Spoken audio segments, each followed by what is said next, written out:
From the National Catholic Register, this is Register Radio, bringing light and clarity to the news and topics that affect your life. Well, it has been a very busy few months in the world of Catholic news, and one of the analysts and commentators that the Register's readers turn to for understanding the meaning of it all is Father Raymond De Souza. This week on Register Radio, we're joined by Father Raymond for his take on Pope Leo XIV's first encyclical and his triumphant trip to Spain and a few other fascinating topics that we can always raise with the good Father. Hello, I'm Matthew Bunson, Vice President and Editorial Director of EWTN News and host of Register Radio. My co-host Shannon Mullen is away this week. Well, I am very happy to welcome back to Register Radio Father Raymond De Souza, who is the founding editor of Convivium magazine and a frequent and much loved contributor to the Register and EWTN News. Father, welcome back. Good to be with you, Matthew. It's been a long time, so I'm happy to be back on Register Radio. I did not even try to figure out how long it's been since you've been a guest on Register Radio. I know you have been, but let's just say we have missed you, and we are so happy that you're back, and I hope that you will consider coming to us in the future. Well, as I was just mentioning, this has been a pretty impressive few months, certainly in Catholic news. It began, you could argue, last May in 2025 with the election of Pope Leo XIV. The news cycle really hasn't stopped, but it seems to have picked up with some vigor since the start of this new year. And so one of the things that I really want to just forecast is talking to you about your impressions of the Holy Father in this 1 year of his pontificate. And then we can get into some of the more specific aspects of the pontificate, including his new encyclical. So what's your take on Pope Leo XIV a year in? Well, I would say one of the things that was very striking, literally from the first minute when Pope Leo appeared on the balcony in May of 2025, May 8th, was how serene he was. And it struck me and many others that it was almost as if this was nothing out of the ordinary, although it was completely life-changing for him. A tremendous serenity and calm and peace, really from the very first moment, and we've seen that repeatedly. Then he stepped immediately in, because it was a Jubilee year, to a whole array of events that were already on the schedule, a very busy schedule with a lot of audiences, mostly in Rome, of course.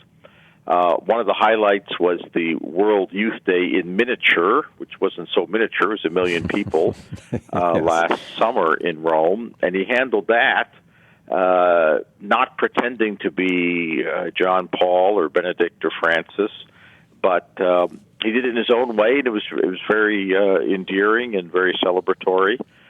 And then, but coming into 2026. Now he's doing his own things, or things that he's planned, precisely because the Jubilee year events have concluded. And I think we've seen a great confidence and a great serenity. He knows what he wants to do. He's made some provocative decisions. We can talk about some of them. But that serenity and confidence is there. And I would just point out that the great unexpected event of the last few months, of course, was the President Donald Trump's attacks on the Holy Father. No one saw that coming. It's completely unprecedented and egregiously out of bounds. And Pope Leo, he acknowledged it, but it wasn't, he wasn't in a flap about it. He spoke about it quite calmly. And I think that was an example of something that was totally unexpected. No one would have prepared him for that. And then, people made their judgments about how to judge the president's attack on him. But he seemed to be unperturbed by it and went on with his program into a very busy then May with his first encyclical and the trip to Spain. Yeah, people have used, and you have too, as I have as well, this word serene, that there is a calmness about him. One of the things, though, that is increasingly striking to me, and I wanted to get your thought on this, is how much fun he can have. We saw that several times in Spain, especially when he was in the cockpit with all of the pilots. You could tell he was having a great time, but also just really enjoys being with the crowds. And that's sort of underestimated, I think, just how much fun he has and how contagious it can become. I think that might be, Matthew, we might consider that a grace of the papacy in the communications age, where the Pope is televised all the time, every day, all the time. And, we have now, John Paul was a very magnetic figure. He had a background in the theater. He was a public figure for many years in Poland. And when he brought those gifts of kind of public exuberance at these big rallies, big World Youth Days, canonization events in stadiums, all that kind of thing, it was thought, okay, that was his maybe a particular gift. In fact, famously, Time Magazine, for our older listeners, Time Magazine was the big thing once upon a time. Yes, a long time ago. He used to, they had the great cover story, John Paul Superstar, and it was thought that was a singular gift. And then, when Benedict and Francis and now Leo came, Benedict very reserved, more professorial, but Benedict also managed to appear in public. He had different gestures, he had a different manner, he was much older. Physically, he didn't move as fast, but he also enjoyed himself. And famously, when Francis was elected, people from Buenos Aires said, he was a kind of a reserved, a little bit taciturn, even a dour public figure. And then he appears, at World Youth Day in Rio a few months after his election, and also is enjoying himself and having a great time.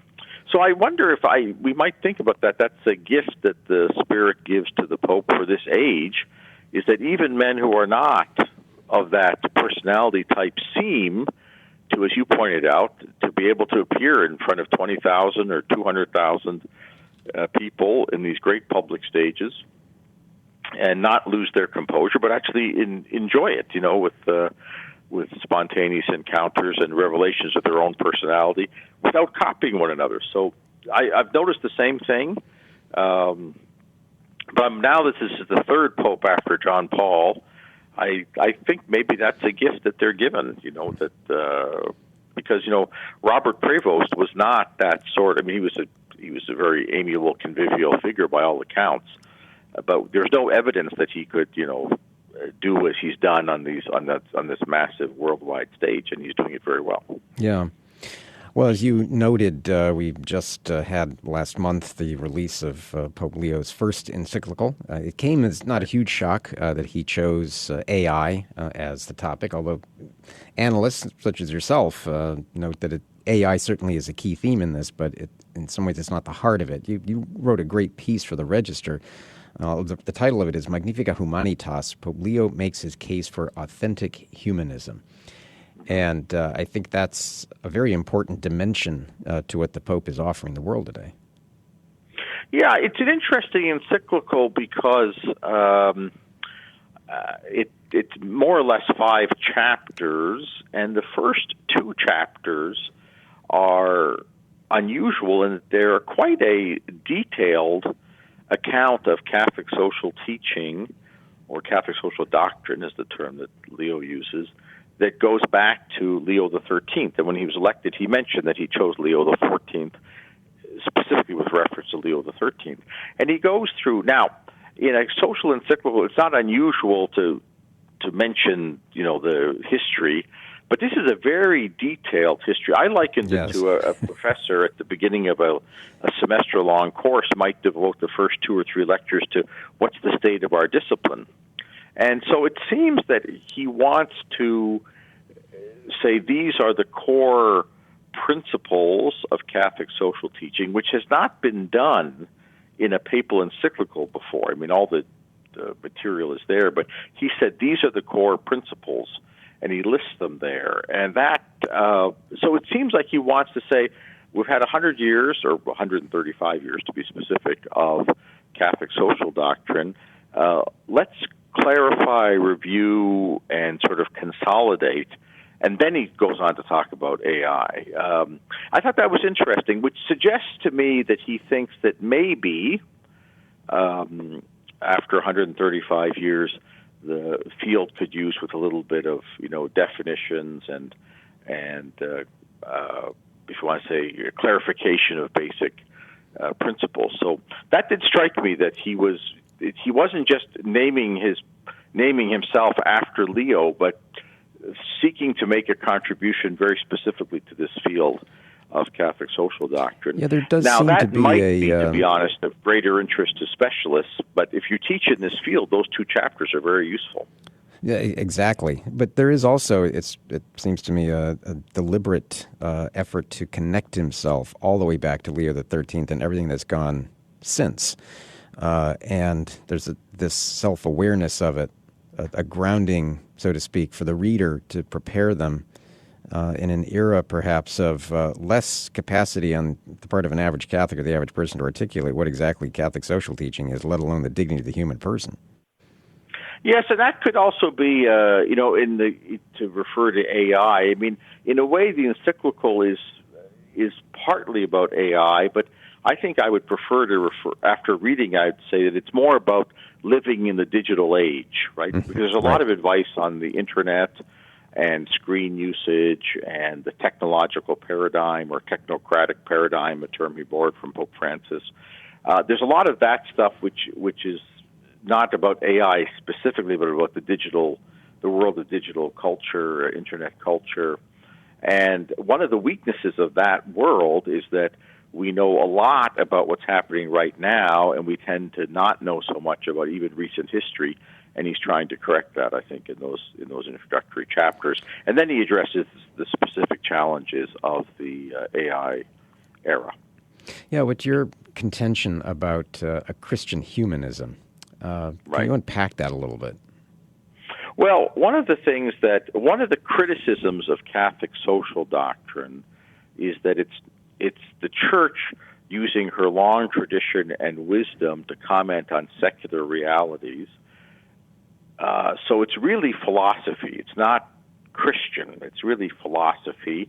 And then you put a few prayers and pious invocations on the front end and the back end, and that's what makes it Catholic.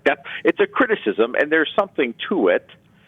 John Paul insisted that Catholic social doctrine was part of moral theology, or part of theology, specifically moral theology, because there has always been this suspicion that it's really it's Catholics with all their wisdom and experience, but really doing political philosophy or economic philosophy. That's one of the criticisms.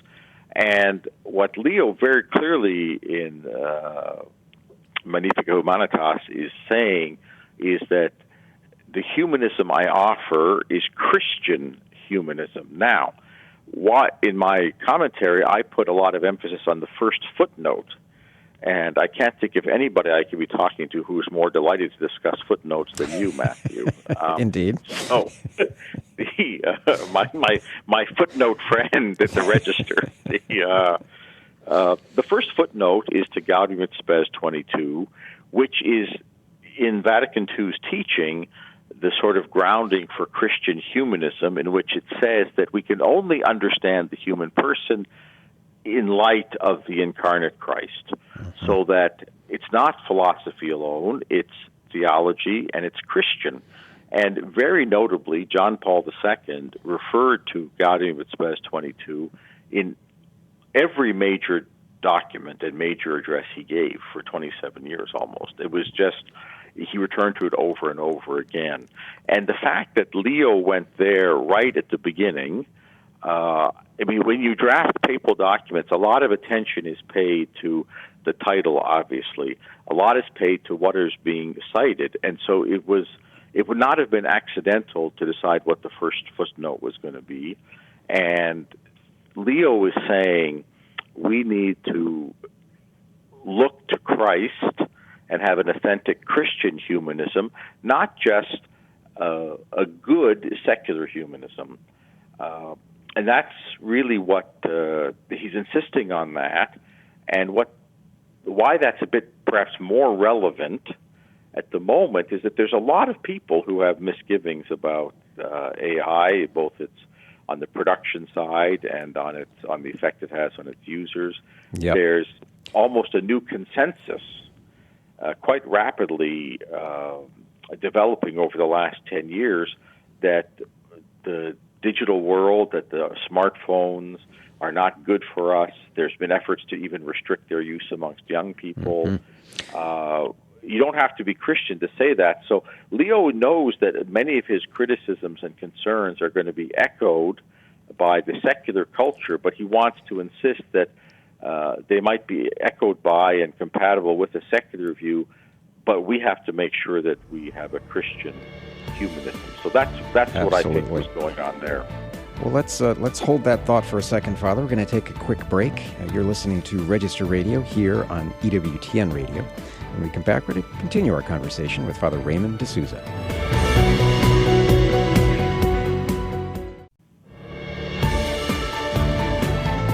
Let's return to Register Radio on EWTN. And welcome back. I'm Matthew Bunson, host of Register Radio. My co-host, Shannon Mullen, is off this week. And we're continuing our conversation with Father Raymond De Souza, who is a beloved National Catholic Register commentator and analyst, and I'm very proud to say, a good friend of mine. Well, Father, when we left off, we were talking about Pope Leo XIV's first encyclical Magnificat Humanitas, and we were discussing the importance of Christian humanism.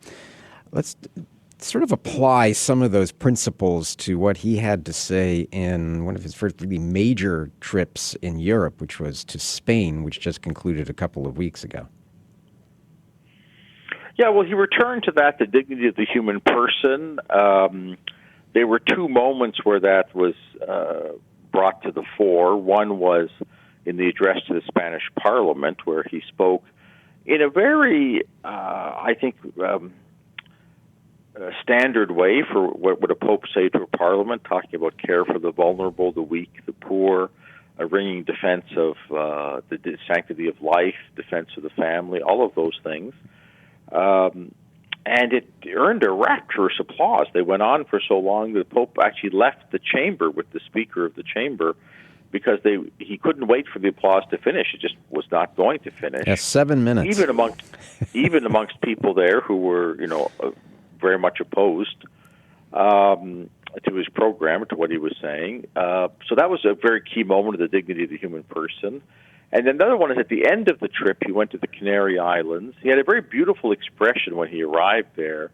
He said he was fulfilling the last testament of Pope Francis. So, Pope Francis had a very large heart for the poor, the vulnerable, the suffering, and especially the plight of migrants on the seas. As you'll recall, he made his first trip. It was in Italy, but it was on the borders of Italy to Lampedusa, a Mediterranean island.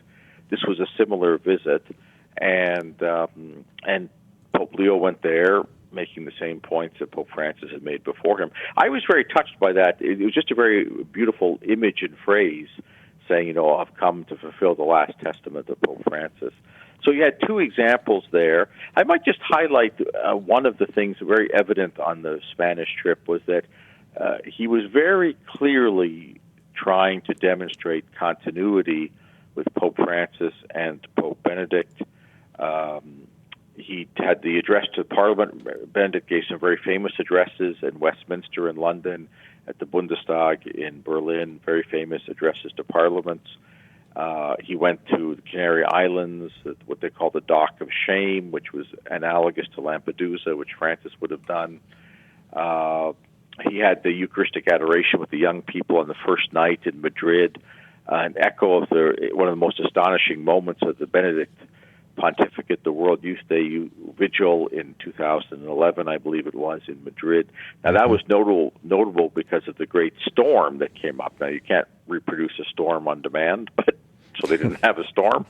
But it was very clear, Sagrada Familia, Pope Benedict had gone there to dedicate it, consecrate the church. Leo returned to dedicate the Tower of Jesus there. So it was very clear in the design of the trip that they were looking to bring back memories of the recent pontificates, and I thought that was very welcome, and I thought it was executed with. It was just a very, very impressively designed and executed papal trip, and if I might just say before your next question. The evening, the light and sound show, if you want to use not a very descriptive word, at Sagrada Familia after the dedication Mass really was one of the highlights in the whole history of papal travel. That, over 60 years more, popes have been traveling, and there's these signature moments. That was really one of them, and I presume it was the authorities in the Barcelona Archdiocese who organized that, and they deserve credit. That was a remarkable event. Well, you make the point in a piece that you wrote for the Register on Pope Leo's illuminating evening at La Sagrada Familia that no other church has had a pope visit for his dedication twice. Yes, as you say, with thousands in attendance within the Basilica, an estimated 120,000 reportedly gathering outside. The Mass at the Sagrada Familia was a highlight of Pope Leo's 2 days in Barcelona. Yeah. In some ways, too, the way that it casts such, and I'll torture the pun here, a bright light on the Sagrada Familia, as you say, it is perhaps the most important church in the world now. Yeah, I have not visited yet. I had a plan at one point to go. It was interrupted by other things, so I've not visited yet. In that same article in the Register, if readers or listeners rather are inclined to read, I put a link to an article by Cardinal George Pell. And the late Cardinal Pell went to visit it kind of against his wishes, but his brother wanted to see it, so they kind of dragged him along. And Cardinal Pell says, I didn't like the look of it from outside. It seemed kind of, he called it sort of Picasso goes to Hollywood. He didn't really like the idea of it. And he was completely converted upon it. And he's the one where that phrase comes from. He says he's never been in any church, and he had a magnificent 19th century Gothic cathedral in Sydney where he was archbishop. He said no church speaks to the man of today and tomorrow like Sagrada Familia. And Benedict, of course, made a special trip there to consecrate it. And so I would look forward to visiting one day, but I've studied it, as you can, at a distance, online. And there's no other church like it. And then and as Benedict said, and then Leo quoted when he went there, that Antoni Gaudi, whose 100th anniversary of his death was the date of Leo's visit, used the book of Scripture, the book of liturgy, and the book of nature to build this house of God. And that very much is, I think, something that we see in Benedict. He said it, and then in Francis and now Leo, is that how do we think about God? Well, we look to the book of nature, we look to the book of Scripture, and we look to the book of the liturgy, and you can see that in the Sagrada Familia. But it's an astonishing church, and it literally grows out of the 19th century because the back half of the church is a neo-Gothic 19th century church, of which there are hundreds around the world. And then the front half is this sort of Art Nouveau, curvilinear shapes that look like trees and abstract colors and glass. So it is the church of the 20th century. I think you could say that, and designed by a man who himself may be canonized in short order. Yes, well, just actually a week or two, like 8 days before his death. I mean, and just to be sure, Pope Francis didn't know he was dying. I mean, he was very ill, but his death actually was quite sudden. If you recall, he died the day after appearing in St. Peter's Square for Easter Sunday. But a week or so before his death, he made the declaration that the architect, Antoni Gaudi, would be declared venerable, which means that as soon as a miracle is certified, he will be beatified. And I don't know, I'm not familiar with the cause, but the declaration of being venerable really is the Church's judgment that this life is worthy of beatification, and then divine, one might say, divine confirmation comes with the miracle. So I think it's likely to expect that Gaudi will be beatified, and he's buried in the crypt of the church, which you can be without being beatified. I mean, lots of people are buried in crypts of churches. But some who might not necessarily be saints, yes, understood. Yeah, so Father, what are you looking ahead to see with Pope Leo in the coming year? Very briefly. Well, for Americans, it's going to be very interesting in that He's got a visit to the place where Mother Cabrini is from. Mm-hmm. And so, that's a link between Italy and the United States, and Mother Cabrini, very large presence in the United States. So in Pavia just this weekend. Yep. Yes, just in a few days. So what he says there will be of interest. And then he's done something that's very bold. On the 4th of July is the American 250th anniversary of the Declaration of Independence. He's an American, and he's going to Lampedusa, which is by no means anything other than provocative, in the sense that he says, on this day, they're wondering what's the American Pope going to do. He's going to go to the place where Francis started. And of course, we know that between the Trump administration and Pope Leo, there's been a lot of tension on immigration issues. And so he's chosen that. That's a very provocative choice. Now, the night before, the 3rd of July, he's receiving a medal in Rome at a distance from the Liberty Center. I may have the wrong name, I think it's called the Liberty Medal of the Constitution Center. I may have the wrong names. In Philadelphia, they're giving him an award. So he will, the night before, the 3rd of July, address the whole question of the bicentennial, or not the bicentennial, the semi-quincentennial, 250 years.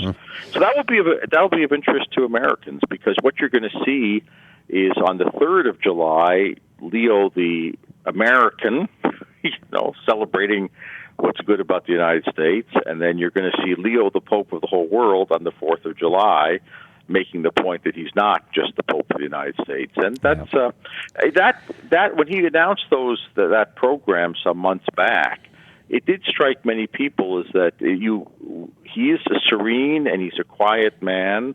He's not given to histrionics, but he's not without the capacity to do something which I would say is bold and provocative. And so that would be in the next few weeks from now, right, Matthew? That'll take place, and then we're going to see, Pope Francis, for several reasons, did not visit the great European capitals, with the exception of Krakow and Lisbon for World Youth Day. He didn't go to Paris, he didn't go to Berlin, he didn't go to Madrid, didn't go to London.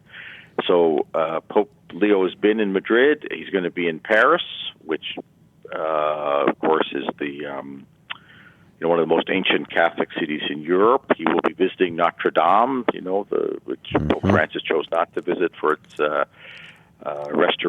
opening after its restoration after the fire.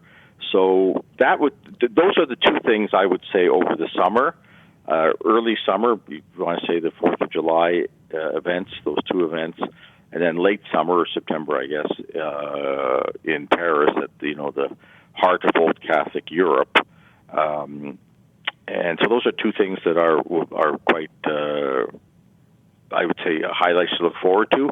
And then, although there's no confirmation, the head of the Peruvian bishops and the president of Peru were both recently in Rome, and they're talking openly as if the Pope was going to visit in November, but that has not been announced. Right. Well, a lot to look forward to. What's that? I said a lot to look forward to in the coming year. Yeah. So that will, and that, of course, that will be an enormous moment for him to go back to Peru, where he spent 20 years of his life. Exactly. Well, Father Raymond, a joy to talk with you as always, and please don't be a stranger to the show. Very good. Thank you, Matthew. All right. Well, that's it for Register Radio for this week. Remember, for more news, analysis, and commentary, check out the National Catholic Register online at ncregister.com. Thanks so much for joining us here on Register Radio. Until next week, on behalf of our producer, Michael McCall, and Shannon Mullen, I'm Matthew Bunson. Please take care and God bless.